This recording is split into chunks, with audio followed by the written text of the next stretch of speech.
రోమాపత్రిక 8వ అధ్యాయం 28వ వచనం. Romans chapter 8:28. దేవుని ప్రేమించు వారికి అనగా ఆయన సంకల్పం చొప్పున పిలువబడిన వారికి మేలు కలుగుటకే సమస్తమును సమకూడి జరుగుచున్నవని ఎరుగుదుము. మీ జీవితాల్లో ఏది కలిగినా దాన్ని మేలుగా మార్చే దేవుడు మీకు తోడై ఉన్నాడు. అపవాది ఒకవేళ కీడును మీ మీదకి విసిరిన మధ్యలో ప్రభు నిలబడి ఆ కీడు అనే రాయిని దీవెనగా మార్చి మీకు అందిస్తాడు. షద్రక్ మెషక్ అబేద్నెగో వారు దేవుని ప్రేమిస్తారని తెలుసుకుని అగ్నిగుండంలో పడేస్తే వీళ్ళు ఖచ్చితంగా ప్రార్థన మానేస్తారు. అయితే బూడిదనే అయిపోతారు, లేదంటే ప్రార్థన మానేస్తారు అని సాతానుడు ఒక వలగ పన్నాడు. దేవుని ప్రేమించే యవనస్తులకి ఎంత పెద్ద శోధన ఎదురైందండి. వీళ్ళు ఏమైనా క్లబ్బుల్లో తిరుగుతున్నారా, పబ్బుల్లో తిరుగుతున్నారా, ఆడపిల్లని వేడిపిస్తున్నారా, పీడిస్తున్నారా, లేదంటే దారిని పోయి వాళ్ళని ఇబ్బంది పెడుతున్నారా, వాళ్ళు అద్దెకున్న వాళ్ళ ఇంట్లో వాళ్ళని ఏమైనా ఇబ్బంది పెడుతున్నారా? లేదే, అంత క్షేమం, అంత మేలు, రాత్రంతా ఆల్ నైట్ ప్రేయర్ కూడా చేస్తుంటారు వీళ్ళు. మరి ఈ టీనేజర్స్ తప్పు లేనప్పుడు వీళ్ళనే హింసించాలని ఎందుకు ఆలోచన కలిగింది? అన్ని సమకూడి మేలు కోసమే జరుగుతాయి అన్నాడుగా. ఏంటి మేలు? వీళ్ళు దేవుణ్ణి ప్రార్థన చేస్తాము, మనుషులు పెట్టిన వాటిని మొక్కము అన్నందుకు అగ్ని గుండాన్ని 7 రెట్లు ఎక్కువ చేయమన్నట్టు. 7 రెట్లు మంట పెంచండి అన్నాడు. మరి దేవుని ప్రేమించేవారికి సమకూడి మేలు కొరకే జరుగుతాయి అన్నాడు కదా. మంటను పెంచడం మేలా కాదే.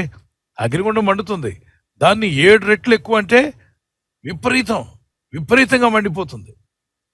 ఆ మంట ఆవిరికి బయట నిలబడిన వాళ్ళు కూడా కాలిపోయేంత పరిస్థితి అంట. ఈ ముగ్గురిని పట్టి అందులో పడేయమన్నారు. వీళ్ళు ముగ్గురు అంటారు, రాజా ఈ విషయంలో నీకు సమాధానం చెప్పాల్సిన అవసరం మాకు లేదు, ఎందుకంటే రాజులకు పై రాజు, రారాజు రక్షకుడైన ప్రభుని మేము ప్రార్థన చేస్తున్నాం. రాజా ఈ విషయంలో నీకు సమాధానం చెప్పాల్సిన అవసరం లేదు. దానియేలు 3:16, 17, 18లో వాళ్ళు అధికారులు వచ్చి, అంటే సైనికులు, దేహదారుఢ్యం గలవారు ఈ ముగ్గురిని తాళ్లతో కట్టేశారు. కట్టి మరి ముగ్గురు అందులో వేయాలి కదా. బలమైన వాళ్ళందరూ కలిసి ముగ్గురు తోసుకుంటూ వెళ్ళి అందులో పడేయడానికి వాళ్ళ దగ్గరికి సమీపిస్తుండగానే లోపల నుండి అగ్ని మంట భయంకరంగా వస్తుంది. 7 రెట్లు అంటే చాలా భయంకరమైన మంట. ఆ ఆవిరి వేడికి సెగకు పడేసిన వాళ్ళు కాలి బూడిదైపోయారట. ఇది పడేసిన వాళ్ళు.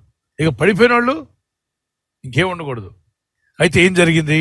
రాజు అందరూ చూస్తూనే ఉన్నారు తీవ్రంగా. ఆయన పెద్ద సింహాసనం వేసుకున్నాడు, ఎత్తైన సింహాసనం, చూస్తున్నాడు ఏం జరుగుతుందని. లోపల పడిన వాళ్ళు ముగ్గురు కూడా వాళ్ళ మధ్యలో 4వ వ్యక్తి వచ్చి నిలబడ్డాడు. ఈ 4వ వ్యక్తి ఎవరో తెలియదు, కానీ ఉన్నది ముగ్గురు. 4వ వ్యక్తి వారి మధ్యలో నిలబడి వాళ్ళతో మాట్లాడుతూ సంభాషిస్తుంటే వీళ్ళంతా మాట్లాడుకుంటున్నారు. ఎక్కడ? అగ్నిగుండంలో మీటింగ్ జరుగుతుంది. ఏదో హోటల్ రూమ్లో కాన్ఫరెన్స్ జరిగినట్టు, ఏసీ రూమ్లో కాన్ఫరెన్స్ జరిగినట్టు అగ్నిగుండంలో కాన్ఫరెన్స్ పెట్టాడు యేసయ్య. షద్రక్ మెషక్ అబేద్నెగో నువ్వు ఎలా ఉన్నావు అంటే, ప్రభా చూసావు కదా ఏం చేశారు, మేము మీరేమనుకున్నారు, ఇందులో పడేసే ముందు కాలి బూడిదైపోతాం అనుకున్నాం, చాలా వేడిగా ఉంది, కానీ నువ్వు తప్పించే దేవుడు అని మాకు అర్థమైంది. నువ్వు మా దేవుడు, రక్షకుడివి, మా దేవుడు రక్షించగలరు మేము చెప్పాం, రాజు ముందు కూడా చెప్పాం. అందుకే నేను వచ్చాను, మీ విశ్వాసాన్ని నేను చూశాను, అందుకే నేను వచ్చాను.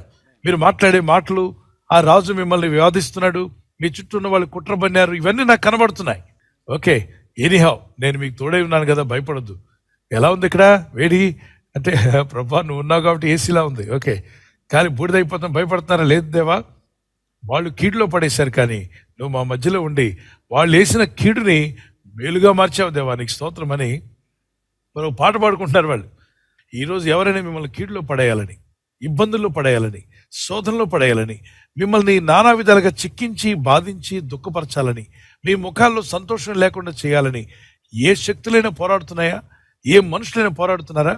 భయపడవద్దు. అనుదినము ప్రార్థించండి, మొరపెట్టండి. ఈ దేవుని సెల్లో మొరపెడుతున్నావు కదా, ఖచ్చితంగా దేవుడైన ప్రభు నీ పట్ల అద్భుత కార్యం చేయగలరు. నమ్మతో గట్టిగా దేవునికి స్తోత్రం చెప్పండి.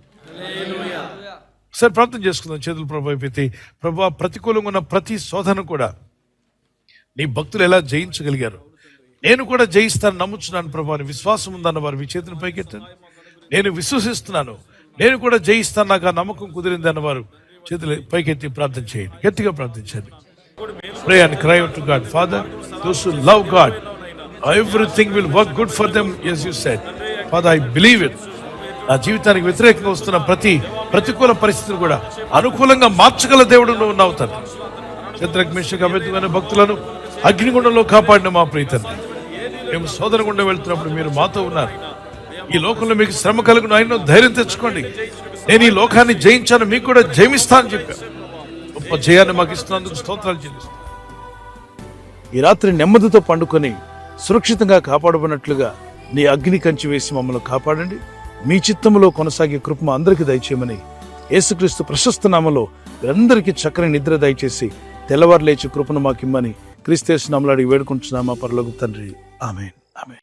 ఈ వాగ్దానాన్ని మీతోనే ఉంచుకోకుండా లైక్ చేయండి, షేర్ చేయండి. అనేకులు ఈ యొక్క ఛానల్ సబ్స్క్రైబ్ చేసుకోమని తెలియపరచండి. సబ్స్క్రైబ్ చేయని వారు కూడా సబ్స్క్రైబ్ చేయండి. Good night. God bless you.